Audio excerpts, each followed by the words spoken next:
they're not as careful to use rubbers and to use birth control, and so they'll start breeding kids and it'll ruin their whole lives. Is that a fact you have?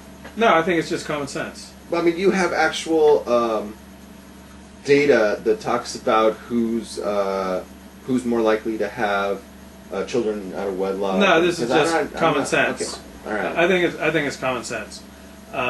So, like Jack Nicholson, he's used a lot of drugs, but he's never allowed it to ruin his life because he's I guess he's a strong, disciplined person, and he's banged hundreds of women, but he hasn't allowed it to ruin his life. But you go into some of the poorer parts of town, some of the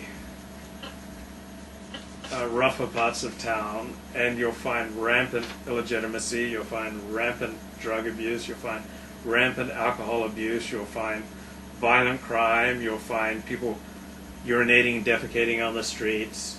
So, like an upper class person, he might take a tinkle in somebody's rose garden.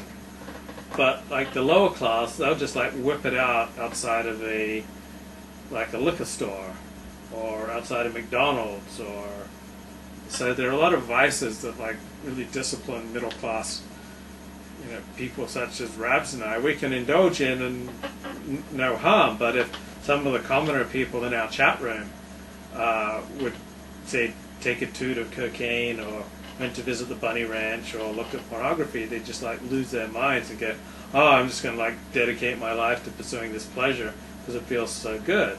But because Rabbs and I, we live our life within the Torah corral.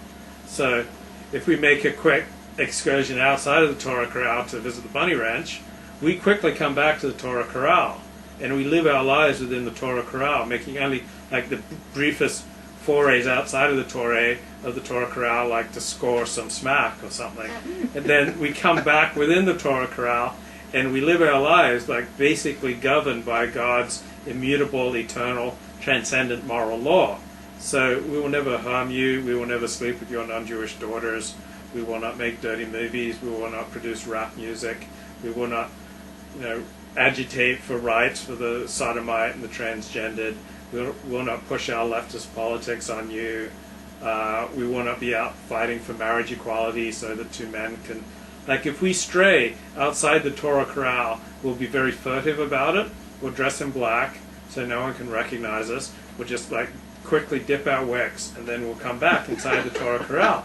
But if you who are watching who are not as disciplined, elevated, holy, as learned in Torah and have accumulated as many mitzvahs as Rabbs and I, you go, oh, Levi, the moral leader, he dips his wick once in a while. I can go out and dip my wick. You'll most likely get someone pregnant. You'll most likely get convicted for statutory rape. You might dip your wick in the wrong place and have someone shoot you. You'll start urinating outside of liquor stores on La Cienega Boulevard. Your life will just crash. I mean, you'll populate children. You'll go to prison.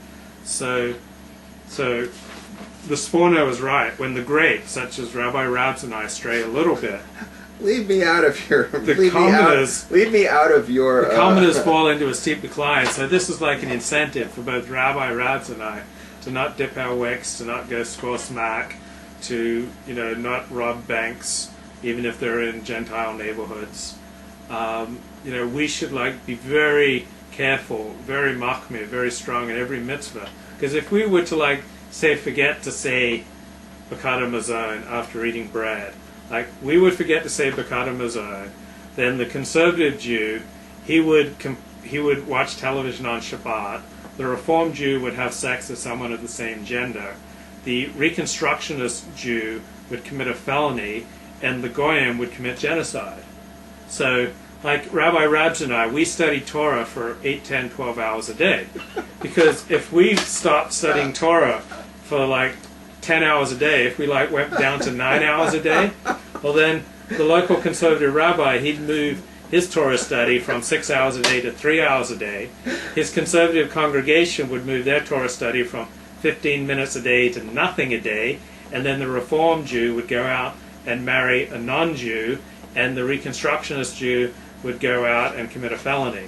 So we have to keep our standards very high, because if we deviate even just the slightest bit, it's going to have an effect, so that the common people, the less intelligent, the less learned, the less observant, the less disciplined people, they might just like fall off a cliff into like utter abomination. So I think this is what the Torah is getting at. Never accuse this guy of putting himself on a pedestal. Never. Ever. Never accuse this guy. There's no pretentiousness here whatsoever. Mm-mm. This guy, he's way up high on the moral high ground. All I want to say is don't put me there with you, because I am not holding by anything you just said. Well, I am a normal guy. This is the difference between I know you're joking and I know you're being sarcastic, but my approach is I am a scumbucket. I am a low creature. Mm-hmm. It doesn't get lower than Rabbi Rabbs, okay? Mm-hmm. I am not above anybody, okay? I'm not above anybody. I don't learn Torah 12 hours a day. I don't do anything right. I am not. The difference between me and the people that you mentioned, like the conservative and the reform, is that I shouldn't say I follow, I try to follow that which is true, which is the Torah. And I know that the Torah is true. Mm-hmm. The leaders of these other movements, the reform and the conservative, we never made fun of the Reconstructionists before. Right. We should maybe spend more time at making fun of them. Yeah. Okay?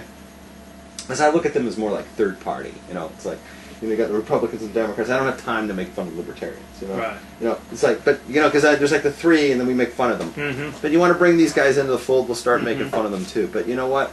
Those are heretical movements. Okay, they're heretical movements. Am I better than the people that follow those? Not necessarily. But the movement that I'm following is the movement that every Jew should be following.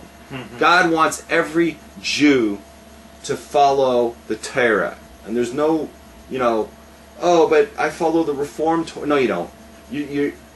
You're involved in something that's heretical. Jews are supposed to follow the Torah. If they can't follow all of it and it's too much, I can understand it because it's too much for me, right? But at least I don't, how do I explain this? I don't, what do I want to say here? Here's what you want to say. You don't deny the source which makes for goodness and for life, which is Torah. Right. I don't say, okay, because here's the attitude. Here's the thing. Torah is a solution to the world's ills. The world is sick. Torah is the medicine.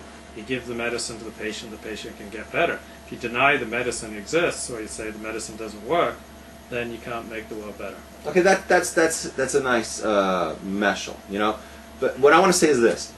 There might be something that Judaism says that a person isn't ready to follow, right? So there's different attitudes you can take, because a Jew's going to feel guilty. They have a Jewish soul, and they're going to feel guilty that they're not doing X, Y, Z. Torah says X, Y, Z. I'm not doing it. I feel guilty, right? So there's two attitudes. Either you don't do X, Y, Z, and you feel guilty about it, and you feel terrible, and you know you're doing something wrong, or you create or you follow some heretical form of religion that claims to be Jewish and says X, Y, Z is not a problem in our religion. Everyone's allowed to not follow X, Y, Z, and it's no problem because the religion doesn't actually want you to follow X, Y, Z. That was man-made, and we don't do that nowadays. That applied then, 2,000 years ago, when they had a need for X, Y, Z, and today we know more than they did, and none of us need to follow X, Y, Z because it doesn't exist. That's not really part of Judaism anymore. Okay, so that's a heretical belief. So that's a way of wiping out your guilt because you follow some sort of form of religion that takes away your guilt from you by saying that no one needs to follow that today. Beautiful, right? Like the homosexual act, right? You join the reformer, or they're conservative, and they'll say like no problem, right? And we accept your marriage to this other guy, and then you don't have to feel guilty about it. Okay. That's not the attitude. A Torah attitude says, look, I have a problem. I can't overcome something or whatever. Fine, you're doing it wrong. And I would rather, right, a Jew come out and say the truth, and say the Torah says, that I'm supposed to keep Shabbos, but I can't keep Shabbos, so I drive on Saturday. I would rather have that, and they know they're doing it wrong, then listen to a person say, "Oh, you don't need